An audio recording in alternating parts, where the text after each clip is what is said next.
So, Shining Sarcophagus. I've always wanted to make a video about it. I've brought it to locals a few times now in Switzerland. It performed quite well. I will tell you the things that I saw that were a bit lackluster or that I would improve or I will improve in the future.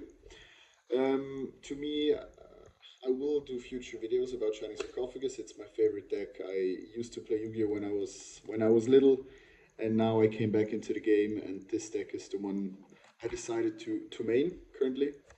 I'll start off with 3 gadget trios, standard normal sum, the only one you have, and the only one that can search your whole Sarcophagus engine. Then 2 Silent Magician Zeros, pretty standard. I think you saw some lists online with the same cards. 1 Zero for Ties That Bind. Then 2 Gandora Gs to banish your opponent's board, to make it big and OTK. This deck here, I will show the side deck later as well. This is my going second main deck, so I usually start with going second. This one as well, 3 Sarc, you need it at 3. If you played less than 3, I don't know what you're doing. 3 Future Silences. You can even draw during your opponent's turn if they, at the end of the battle phase. Pretty good card, and also a search for Gadget Trio if you don't have it in hand. Then the last few pieces, 2 Turn Silence. I will not play less than 2, but not more. If you see it in your hand, you're happy, but you need Shining Sarcophagus for the effect to be good and to resolve. Is a general monster negate. It doesn't matter where the effect comes from, you can just negate it, hand traps, whatever. Then Ties That Bind, one off. Once in your duel you can do this. You'll be locked out of your extra deck, but I'll show you later that I'm glad that I'm locked out of my extra deck because I use it for different interactions. Then, which is also mandatory for Shining Sarc, is Dimension Shifter. I'm missing the last secret there, I will get that. But this card, 1 games by its own, you don't really need your graveyard. But I'll tell you later, I'll put these to the side. They are mandatory for Shining Sarc, but I'll show you where I had some conflicts in my deck.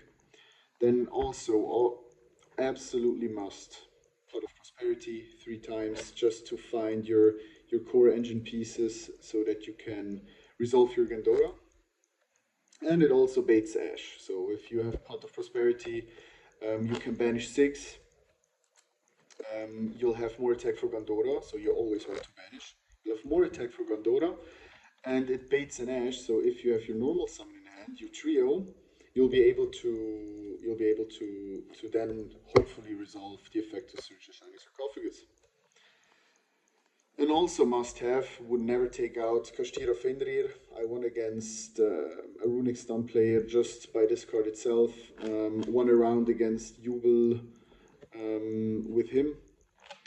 He banishes face-up cards face down, boosts up Gandora as well as Dimension Shifter. So the more cards are banished, the better, right? Now, the thing is that I was conflicted with was, first of all, Nadir Servant. So, Nadir Servant, one problem I had was that I always have Maximus in hand. Like 90% of the games I played, I had Maximus in hand, which then really didn't help, because I don't really have a card that discards it, so I cannot get it from graveyard with Nadir. The other thing is when Shifter is active, you cannot activate Nadir Servant because it sends to grave. You have a few advantages with Dimension Shifter because what it does is it limits your enemy on using certain hand traps like Veiler or something like Forbidden Droplet because it says sent to grave, so they cannot Droplet you or Veiler you, but you can also not resolve this card. When I resolved it, it helped me a lot. Won me a few matchups, not total games, but rounds. I mean, Maximus is such a strong card, especially if you don't use your extra deck. Now, talking about board breaking, I was really going for it. I put in 3 Dark Rulers, 3 Evenlies, 2 talents, 1 thrust, and a called by. The called by was for hand traps that were able to go through Shifter, which were Ash Blossom and the one with the moon, when you special summon, that they can negate the effect, which happened to me a few times with Gandora, that they were able to do it because I had Shifter active. But this is more or less the deck I'm using. I'll show you the side deck, because what I did sometimes is I sided Shifter out. And what I put in was another amazing card for going second, which a lot of people don't really recognize or use, is Ultimate Slayer. So the opponent cannot activate effects in response to this card's activation. And I will show you the extra deck now, because this is in my side deck. And in my extra deck, I use a lot of targets for Nadir Servant or Ultimate Slayer, which would be the Cloud Beast, Psy Frame Lord. I never really used it, just once to put back my Gandora in my deck, because I used both of them. Then Wind Pegasus at Ignister, 2 links for me to draw, 1 XYZ negate, so if he had another monster I could negate it, 2 Tis, 2 Garudas. The last one is a Mud Dragon. I was trying, or I will try to use the Super Poly, small board breaker, but it's more situational. I mean, Ultimate Slayer, you can use it every time, but as well as Ultimate Slayer, as well as the Nadir Servant conflicted with the Shifter. But when I didn't have Shifter in hand and I drew these, I had absolutely no problem on breaking a board. Absolutely no problem. Now I'll show you the rest of my side deck. So Ultimate Slayer would be a flex spot for the 3 Shifters. Now to the other part, which is going first. So I tried to not go first. I mean, usually when you start a dice roll, right, your opponent, if he does not play Tempai, he wants to go first. So I usually started with the going second pile that I just showed you. And I usually won round 1. And then I sided for going first, because most of the time when they see you have a going second deck, they want to let you play first. So I sided to going first. So what I did, I played the crossout package, because I only have 1 normal summon. I don't have an extender. So what I want is, I want the gadget trio to resolve.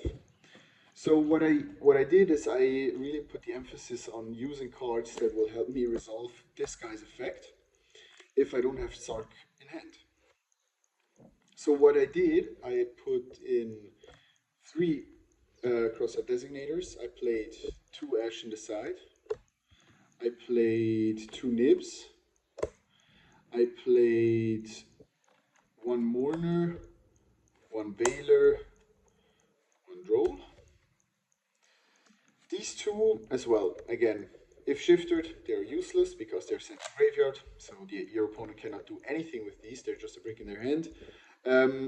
These, I mean, of course I played 2 because if I draw 1, I'm not unhappy going first for follow-up, and this one also, I was able to use crossout once, but if your opponent has it twice, you cannot do much. And as well as the Ultimate Slayer, right? The Ultimate Slayer is a flex spot if I want to put out Dimension Shifter, or I see that maybe another card, a flex spot card that I'm playing, does not really work against my opponent. So what I can show you now is quickly how I sided, which is not really typical. I really sided almost my whole side deck into my main deck. So I usually, this one isn't a flex spot, but you can. And what I sided out was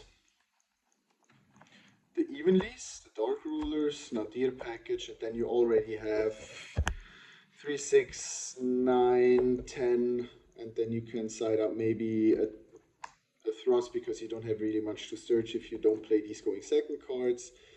And you have 11 cards, and then I put in all my 11 hand traps. 1, 2, 3, 4, 5, 6, 7, 8, 9, 10, and then 11 if you want to play maybe another hand trap that disturbs you or you want to get rid of. But this was usually my thought process, and when siding, I didn't really have much of a problem. The only problem I had was with Nadir Servant and Ultimate Slayer and Shifter. They conflicted, but when you were able to resolve both of them, wow, amazing. So let me know if you have another way of playing the deck, if you have any inputs. What I am now trying is playing Kashtira with it, because Kashtira banishes and is also extra decade. I was playing mainly extra decade, so yeah, I love it. I used to play branded, but this is just way more fun seeing the faces of your opponents when they don't even know what Shining Sarcophagus does or how to resolve their effects. When using Ultimate Slayer, they're not sure what to do. So yeah, thank you for watching the video. It's my first one. It took a lot of courage to do it. And I hope you enjoyed it. And yes, thank you for watching. Bye.